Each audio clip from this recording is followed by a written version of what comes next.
আসসালামু আলাইকুম।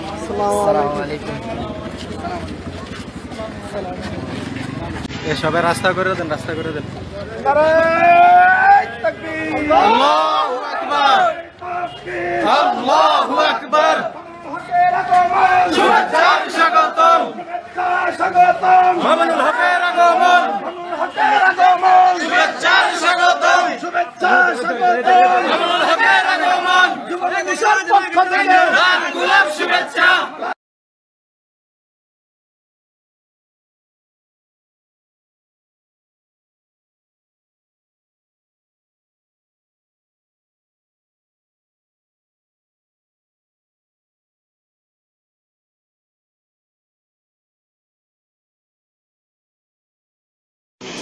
أما بعد أعوذ بالله من الشيطان الرجيم بسم الله الرحمن الرحيم وقد أحسن بي إذ أخرجني من السجن صدق الله العظيم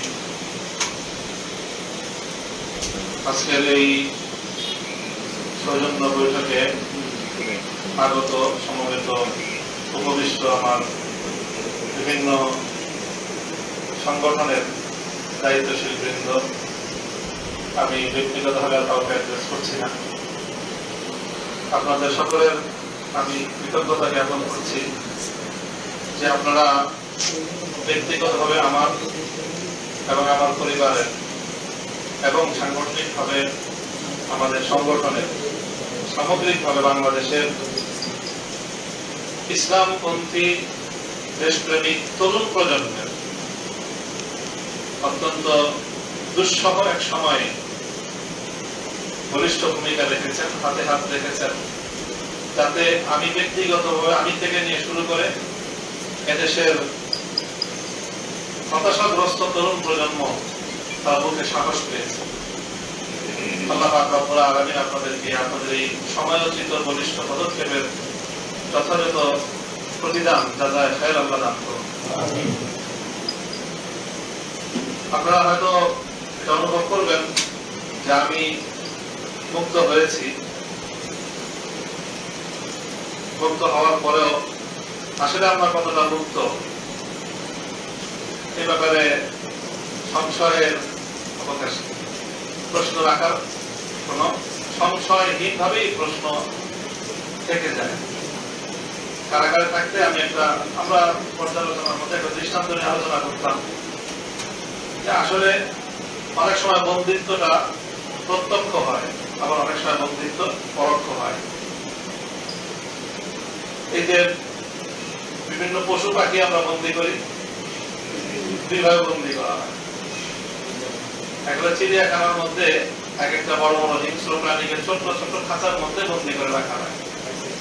সেখানে যারা দর্শনার্থী তারাও বুঝে যে এই বাঘ, রয়্যাল বেঙ্গল টাইগার, সিংহ এরা বন্দী, আর সে নিজেও বুঝে যে আমি বন্দী, এবং খুব ছোট্ট একটু পরিসরে সে বন্দী থাকে।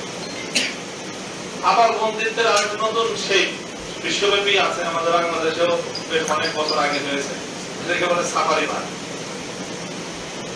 আপনারা গিয়েছিলেন অনেকেই। সাফারি পার্কে বিশাল উন্মুক্ত প্রান্ত, বিশাল জায়গা, সেই জায়গার মধ্যে কৃত্রিম জঙ্গল, কৃত্রিম নদী নালা সবই আছে। ওর মধ্যে বাঘ, ভাল্লুক, সিংহ, বিভিন্ন হিংস্র প্রাণীগুলো সেখানে আছে।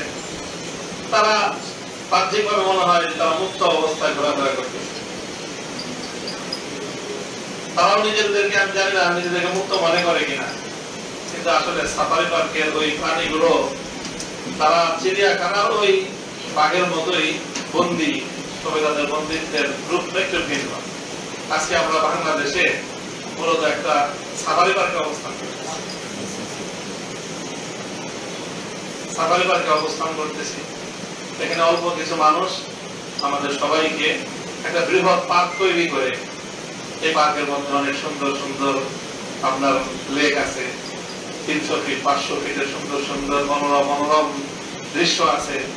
এখানে অনেক সুন্দর সুন্দর আপনার মেট্রো রেল, ফ্লাইওভারের দৃষ্টিনন্দন অনেক আয়োজন আছে। এবং সাফারি পার্কের এই ধরনের আয়োজন অনেক উন্নত হচ্ছে। তো আমরা গোটা দেশের মধ্যে একটা সাফারি পার্কে বন্দিশালায় আমরা অবস্থান করতেছি। জানি না আমরা কবে আমাদের প্রকৃত জাগরণ হবে এবং এই বন্দিশালার শেকল ভেঙে আমরা প্রকৃত স্বাধীনতার সাদা সাধন করতে পারবো, জানি না। আল্লাহ আমাদেরকে তৌফিক দান করুন। আমার কাছে এই দীর্ঘ বন্দিত্বের সময়ে খুব অন্তর্জালা একটা বিষয় নিয়ে আমার হয়েছে।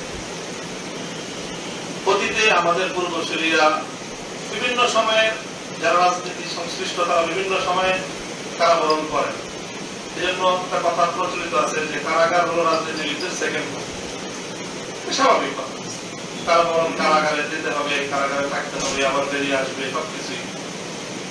কিন্তু এবছর বা এবার 2021 সাল থেকে এই যে ক্র্যাকডাউনটা চালানো হলো আমাদের উপর, মর্মান্তিক যে বিষয়টা ছিল সেটা হলো যে আমাদের ইসলামপন্থী আলেমদের রাজনৈতিক মর্যাদাটাকে সুপরিকল্পিতভাবে ধ্বংস করে দেওয়ারই একটা আয়োজন ছিল। আমাদের কোন রাজনৈতিক মর্যাদা যেন এই জাতির সামনে না থাকে, আমাদের বলতে আলেম সমাজ। তারা গোটা আলেম সমাজকে বাংলাদেশের সামাজিক নেতৃত্বের এই অবস্থান থেকে সম্পূর্ণরূপে মাইনাস করার এক ভয়াবহ একটা আয়োজন আমার কাছে মনে হয়েছে। আমি জানি না, দেখেন আমি ব্যক্তিগতভাবে যেই হই, আমার একটা রাজনৈতিক পরিচয় আছে। আমি শাইখুল হাদিসের সন্তান। বাংলাদেশে শাইখুল হাদিস আল্লামা আজিজুল্লাহ রহমাতুল্লাহ আলাইহি যে রাজনৈতিক ব্যাকগ্রাউন্ড, তার সাথে তো এদেশে স্বাধীনতা থেকে নিয়ে শুরু করে অদ্যাবধি যতগুলো রাজনৈতিক নেতা রয়েছে তাদের সকলকে তাদের নিজেদের রাজনৈতিক স্বার্থে শাইখুল হাদিসের কাছে এসে বসতে হয়েছে। বঙ্গবন্ধু শেখ মুজিবুর রহমান তার সাথে বসতে হয়েছে, শহীদ প্রেসিডেন্ট জিয়াউর রহমানকে তার সাথে বসতে হয়েছে, বেগম খালেদা জিয়াকে তার সাথে জোট করতে হয়েছে, হুসেইন মোহাম্মদ এরশাদকেও তার সাথে বসতে হয়েছে, এবং বর্তমানে প্রধানমন্ত্রী শেখ হাসিনাকেও তার নিজের দলের মহান সেক্রেটারি জেনারেলকে পাঠিয়ে শাইখুল হাদিসের পায়ে সালাম করতে হয়েছে।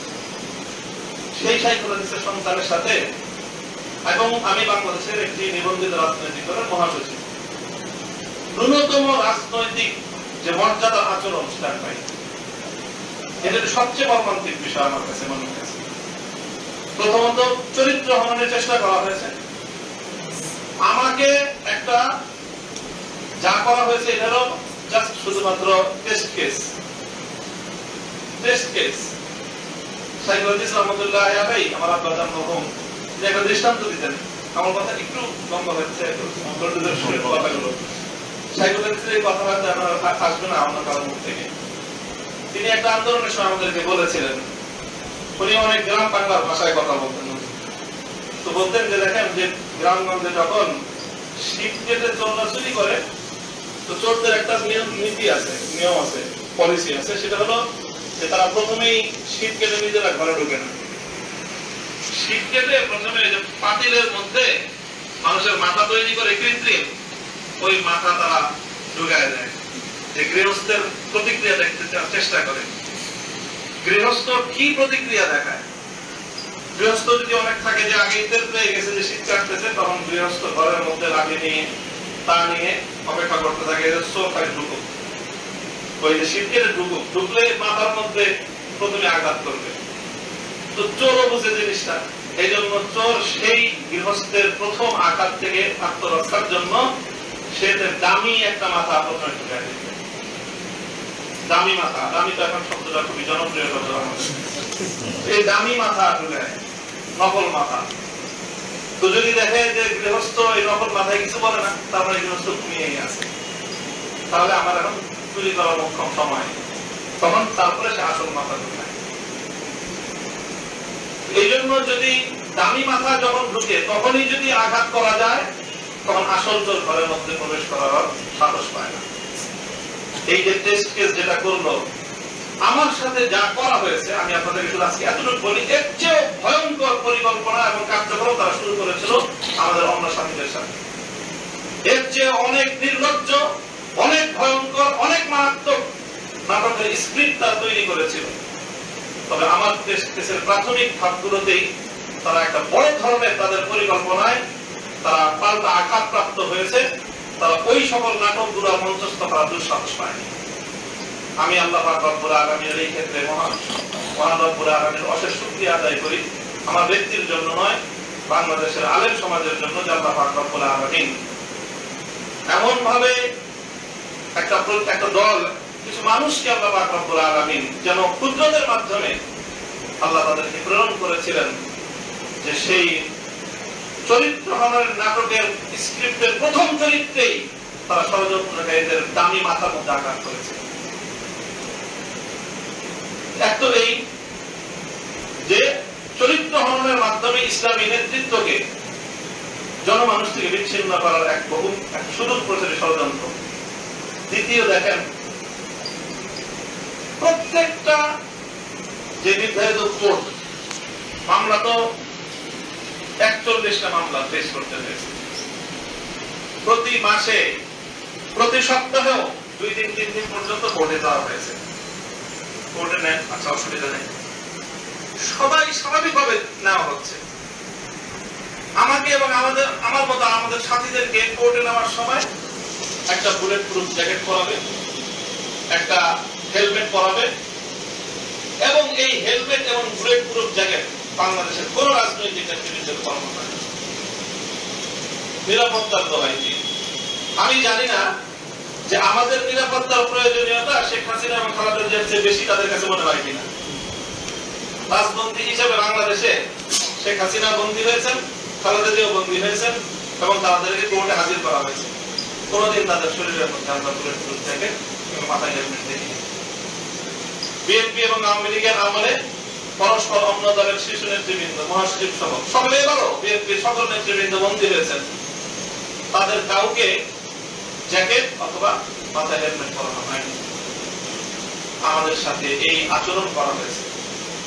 যখন পুলিশরা এই হেলমেট আর জ্যাকেট নিয়ে আসতো আমার সামনে, তো তারা দেখতোই যে বিষয়টা কতটা অপমানজনক। আমার মুখ মুছড়ে পড়তো। শেষ পর্যন্ত অনেক পুলিশ নিজেরা চোখের বস্তু জড়িয়ে দিতে বলতে, আমাদের কিছুই করার নাই। আমরা জানি যে এই অপমানটা একেবারেই অপ্রয়োজনীয়, কোন প্রয়োজন নেই এই অপমানটুকু করা, কিন্তু শেষ পর্যন্ত আমাদেরকে এই অপমানটুকু সহ্য করতে হয়েছে।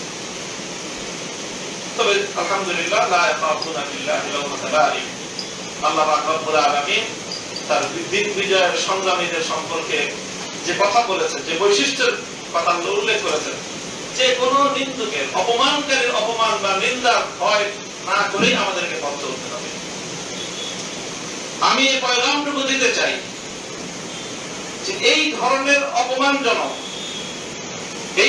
অপমানজনক আচরণ ইসলামী নেতৃবৃন্দের সঙ্গে কেন করা হলো জাতির সামনে তার একটা ব্যাখ্যা এবং তার জবাব দিতে হবে, এবং সেই জবাবটুকু অন্তত আমাদেরকে আদায় করে নিতে হবে। কিছু পারে আর না পারে, আল্লাহ পাক রব্বুল আলামিন আমাদেরকে তৌফিক দান করেন। দেশ এবং জাতির মুক্তির জন্য আমাদেরকে একটা সুপরিকল্পিত পথে সামনে অগ্রসর হতে হবে। অবশ্যই আমি সবসময় একটা কথা আগেও বলতাম, এখনো বলি, যে আমাদেরকে দুটো পথ পরিহার করে মধ্যপন্থী আরেকটা পথ অবলম্বন করতে হবে। পরিহার করতে হবে চাটুকারিতা এবং হঠকারিতা। চাটুকারিতার পথেও চলা উচিত হবে না, হঠকারিতার পথেও আমরা চলবো না। চাটুকারিতা এবং হঠকারিতা মুক্ত প্রকৃত স্বাধীন চেতনার চিন্তা এবং নিজেদের নিজস্ব স্বকীয় চিন্তা নিয়ে দেশ এবং জাতির সার্বিক মুক্তির লক্ষ্যে যৌক্তিক জায়গা থেকে এই জাতিকে মুক্ত করার সংগ্রামে আমাদেরকে আত্মনিবেদন করতে হবে। আল্লাহ পাক আমাদের এই চলমান সংগ্রামকে মঞ্জিলে মাকসুদ পর্যন্ত পৌঁছানো তৌফিক দান করেন। আল্লাহ তার সাহায্যকে, তার গায়েবী মদতকে আমাদের সঙ্গী করুন, শামিল হাল করুন। বিভিন্ন রাষ্ট্রপতি সংগঠনের শীর্ষ নেতৃবৃন্দ আজকে আমাদের খুব সংক্ষিপ্ত এই আয়োজনে আপনারা এখানে এসেছেন। আসলে মূলত এটা আমাদের আয়োজন করবো না, আমি আপনাদের পক্ষ থেকেই নানাভাবে আগ্রহ ব্যক্ত করেছেন যে আমার সাথে আপনারা সাক্ষাৎ করতে চান। তো আমি আসলে আপনাদেরকে কিভাবে মূল্যায়ন করব, মর্যাদাটা দিব, এটা নিয়ে আমি ব্যক্তিগতভাবে একটু কিছুটা দ্বিধান্বিত ছিলাম। যে কোনো জায়গায় আপনারা গেলে, যে কোথাও উপস্থিত হলে উপস্থিত সেই সময়টাতে আমি আপনাদের সম্মান রক্ষা করতে পারবো কিনা আমার মধ্যে দ্বিধা ছিল, সংশয় একটু আমি ভীত ছিলাম এই ব্যাপারে। সেই জন্য আমি আমার বাংলাদেশ খেলাফত মজলিসের দায়িত্বশীলদের সঙ্গে আলোচনা করলাম যে অনেক নেতৃবৃন্দ তো তারা চাচ্ছেন এগুলো সাক্ষাৎ করতে, তো ওনাদের জন্য সুন্দর একটা সুন্দর কিভাবে আমরা আয়োজনটা করতে পারি, তো সেই পরামর্শ করে আজকে এই আয়োজনটা হয়েছে। আমি আপনাদের আবারও শুকরিয়া আদায় করতেছি যে আপনারা আমরা বন্দী থাকা অবস্থায় যেভাবে আমাদের প্রতি আপনাদের সহমর্মিতা প্রদর্শন করেছেন, আমাদের জন্য আপনারা আন্দোলন সংগ্রামে বলিষ্ঠ ভূমিকা রেখেছেন, মুক্তির প্রক্রিয়াতেও নানাভাবে আপনারা সহযোগিতা করেছেন, মুক্তির পরবর্তীতে আপনারা উদ্গ্রীব ছিলেন যে আপনাদের বন্দী ভাইদের সঙ্গে আপনারা মিলিত হবেন। তো আমাদের এই যে সাময়িক এই মিলন, আমাদের যে এই যে সম্মিলিত হওয়া, এটাকে আল্লাহ রাব্বুল আলামিন দেশ এবং জাতির মুক্তির একটা উসিলা হিসেবে আল্লাহ যেন কবুল করেন, আমরা যেন সেভাবে ভূমিকা পালন করতে পারি। আমি আপনাদের কাছে দোয়া চাই। ভয় তো অবশ্যই আছে মানুষ হিসেবে, কিন্তু ভয়ে যদি আমরা ভীত সন্ত্রস্ত হয়ে পড়ি এবং আমরা যদি তাদের আক্রমণে আমরা যদি বসে পড়ি, তারা আমাদের পরবর্তী প্রজন্মকে অনেক ভয়াবহ পরিস্থিতির সম্মুখীন হতে হবে। আমাকে আমার সন্তানের নিরাপত্তার জন্যই লড়াই করতে হবে। আল্লাহ রাব্বুল আলামিন আমাদেরকে সে তৌফিক দান করুন। ওয়া আখিরু দাওয়ানা আলহামদুলিল্লাহি রাব্বিল আলামিন।